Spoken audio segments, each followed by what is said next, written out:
അമ്മമ്മേ വാ മോളെ. അയ്യോ പട്ടീനെ വിട്ടുണ്ടോ? അത് കൊഴപ്പില്ല, അവനൊന്നും ചെയ്യില്ല. വാ. ചാരിയൊന്നും ചെയ്യില്ലല്ലോ? ഒന്നും ചെയ്യില്ല മോളെ, വന്നോളൂ. സുഖല്ലേ അമ്മമ്മക്ക്? സുഖാണ് മോളെ. എത്രയായി മോളെ കണ്ടിട്ട്? മോളെ എവിടെയായിരുന്നു ഇതുവരെയ്ക്കും? ഇപ്പൊ ഹോസ്റ്റലിലല്ലേ അമ്മമ്മ, എപ്പോഴും വരാറില്ലേ. മഴയൊക്കെ ആയതുകൊണ്ട് മാസത്തിലൊരിക്കലേ വരാറുള്ളൂ. അതുകൊണ്ടാ കാണാത്തില്ലേ? പിന്നെ എല്ലാരും പോയോ ജോലിക്ക്? എല്ലാവരും പോയി. കൂട്ട് ചാർലി മാത്രമേ ഉള്ളൂ. ഇന്നിപ്പോ വീട്ടില് കുറച്ച് പലഹാരം ഉണ്ടാക്കി. അപ്പൊ അമ്മമ്മ അവിടെ ഒറ്റയ്ക്ക് ഇരിക്കല്ലേ, അമ്മമ്മക്ക് കൊണ്ടുവന്ന് തരാ വിചാരിച്ചു. എന്ത് പലഹാരം മോളെ? ഉണ്ണിയപ്പാ.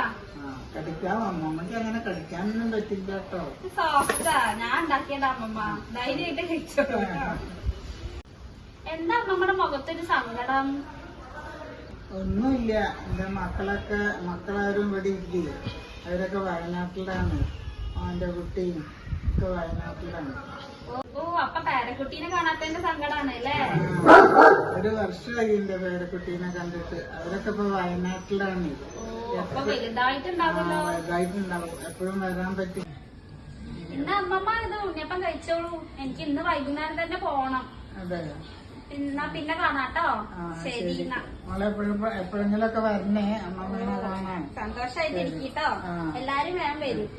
ശരി ശരി മോളെ. ശരി. ശരി. അമ്മമ്മയുടെ പേരക്കുട്ടീനെ എങ്ങനെങ്കിലും എത്തിക്കണല്ലോ ഇവിടേക്ക്.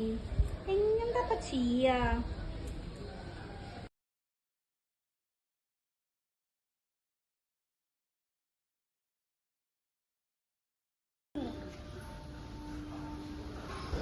അമ്മമ്മ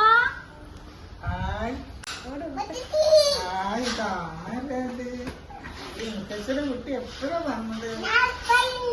വന്നില്ലേ?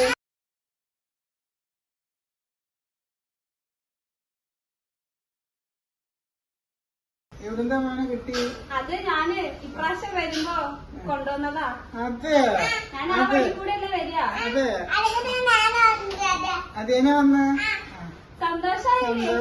മുത്തശ്ശിക്ക് സന്തോഷായി.